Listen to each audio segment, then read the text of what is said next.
নমস্কার, shortcut cooking রেসিপির নতুন একটি ভিডিওতে আপনাদের স্বাগত। আজকে আমরা বানাচ্ছি ধোসা চাটনি।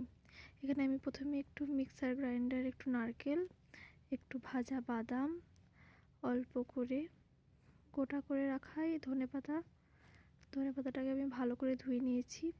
এরপর দিয়েছি সামান্য পরিমাণে তেঁতুল, যাতে একটা সুন্দর টক ফ্লেভার আসে।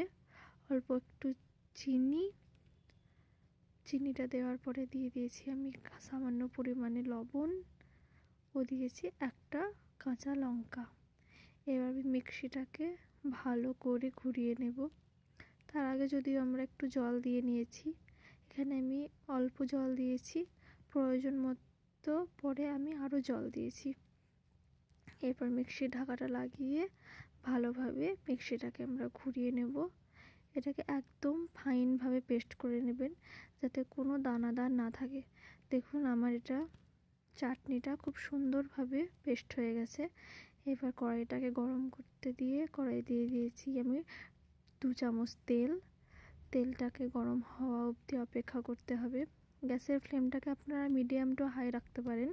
তেল আমার গরম হয়ে গেছে, দিয়ে দিয়েছি আমি অল্প পরিমাণে কারি পাতাটা যোগ করার পর আমি দিয়েছি এতে সামান্য পরিমাণে জিরে ফোড়ন ও দিয়েছি একটু কালো গোটা সর্ষে। এবার এটাকে হাতাতে করে ভালো করে নেড়ে চেড়ে নিয়েছি আমি। সর্ষেগুলো ফুটে গেছে, দিয়ে এই মিশ্রণটাকে আমি দিয়ে দিয়েছি আমার ওই তৈরি চাটনিটাকে। এবার চাটনিটাকে ভালো করে মিক্স করে নেবেন, তৈরি হয়ে যাবে আপনার ধোসার সুন্দর একটা চাটনি। পেঁয়াজ রসুন ছাড়াই ট্রাই করুন।